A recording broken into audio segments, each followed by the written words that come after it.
Marc Patrone radio program, heard exclusively on News Talk, Saga 960. The shooting victim in Portland on the weekend identified as 100% Antifa, that according to a report of the Oregonian. Hope I pronounced that newspaper correctly. That's a newspaper in Oregon, obviously, reported Sunday night that the man under investigation in Saturday's fatal shooting of a right-wing protester after a pro-Trump caravan in Portland is a supporter of Black Lives Matter and Antifa, who was arrested on weapons charges and released earlier this year. So here we have right-wing and far-left Antifa types, BLM types, clashing on the streets of America in places like Portland, in Kenosha, and elsewhere in the United States. We have Miles Kristen on the line to offer his thoughts. It's just crazy time, isn't it, Miles?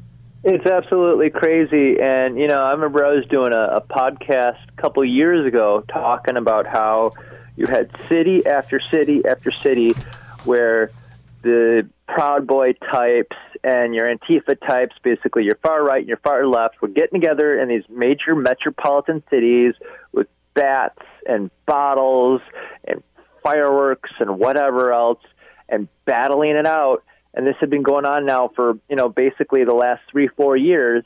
And it's like now it's escalating to actual bullets. And it's like we could have all seen this coming for a really long time.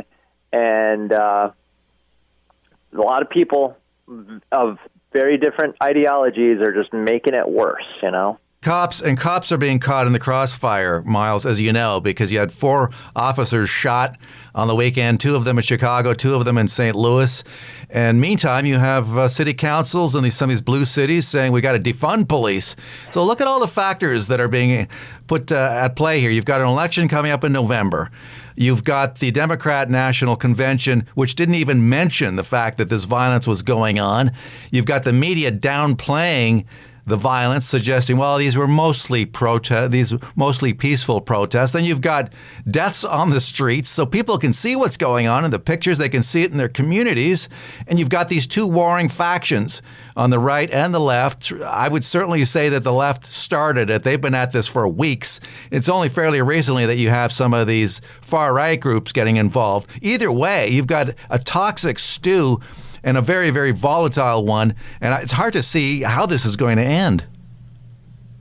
No, and I mean, God, I mean, just the people, the Antifa types and people on the left think that they can just pull up weapons and battle it out with. I mean, obviously, people on the right are far more armed and trained.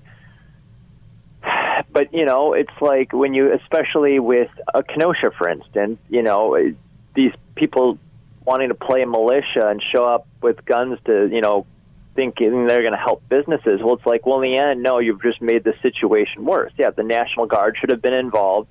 The protesters should have been abiding by the curfew of not being out on the streets. And that also includes the people who showed up to Kenosha with their guns and so forth.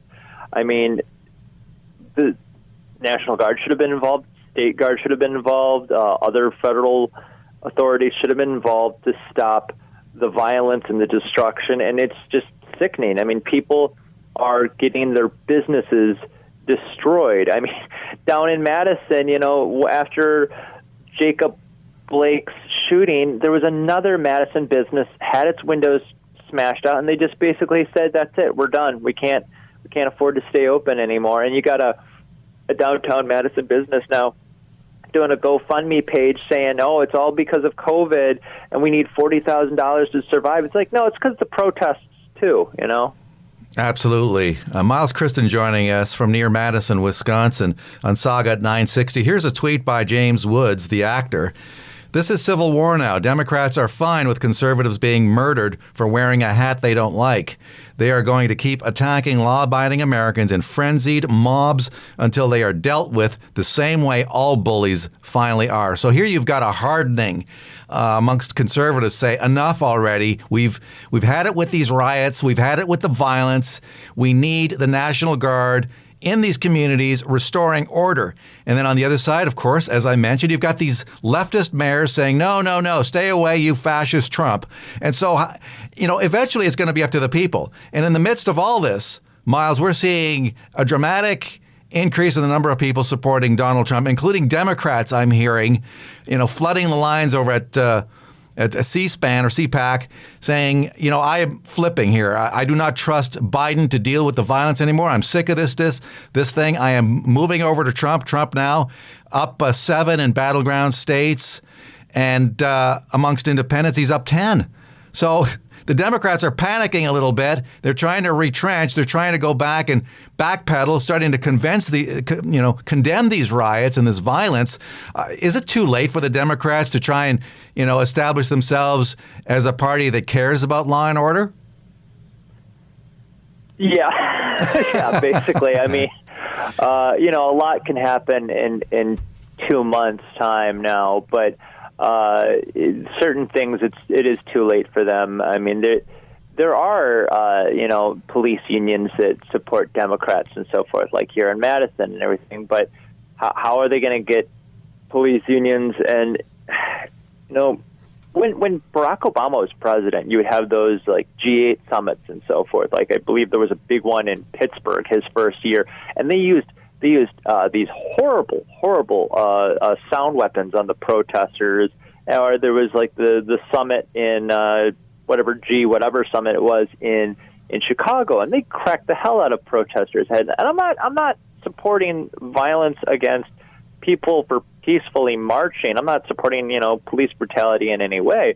What I'm saying is when Obama was in office, there was plenty of crackdown of protests, and now it's like this weird sort of like we're just going to let protesters do anything, and it's just a complete opposite now.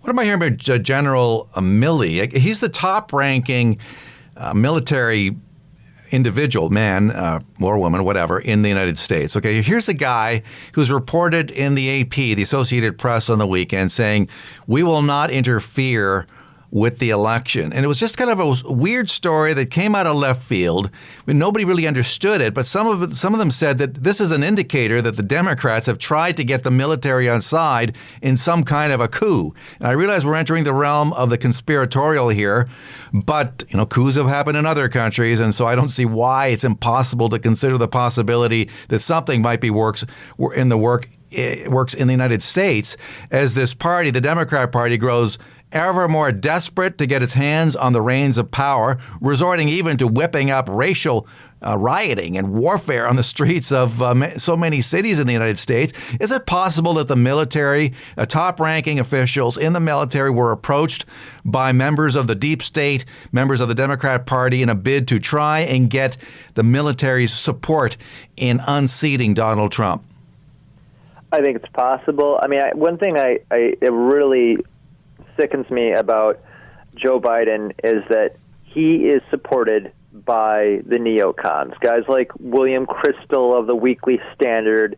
And what does that say? I mean, it's basically like, people want to get rid of Trump, myself included. I don't like him. I don't want to see him elected, whatever, or reelected. But at the same time, it's like, what's the alternative? Here's Joe Biden, who's basically supported by the military-industrial complex. Like, it's basically like they're running George W. Bush right now, because in a lot of ways it's true as well because Joe Biden's not going to be the guy in charge. It's going to be Kamala Harris. So kind of like back when Bush was president, it was kind of like Cheney was the one running things. Well, that's what we're looking at right now as a possibility. Well, nobody wants to see that. I mean, and Biden looks terrible. I mean, just day after day. They've struggled over whether or not to have debates. But I just want to read the story in CNN. America's most senior general, chairman of the Joint Chiefs of Staff, General Marc Milley, told members of Congress that the military will not play a role in November's election and won't help settle disputes if the results are contested. So that's kind of an ominous thing to say. Like if there's a dispute over who really won, and the the Biden camp loses and will not concede, then it suggests to me that Milley has been asked, well, look, if there's an issue getting rid of Trump, are you in or are you out? And at that point, you're talking about a coup here. Well, as far as the election not being over on the night of the election, I think that's something we will definitely see. I strongly believe that will happen, just like in the year 2000. It was too close to call, and we literally went through weeks of state Supreme Court and U.S. Supreme Court and all of that. And I think no matter which way the election goes in November, I imagine the other party will drag this out with court cases for far after the day of the election. Miles, thank you so much for coming on the show. Appreciate this. No problem. Come on later this week if you get a chance. Love to get an update on the situation, not only in Wisconsin, but elsewhere in the United States. Thank you. Yes, absolutely. Miles Christen joining us from just outside Madison, Wisconsin. Back with more after this.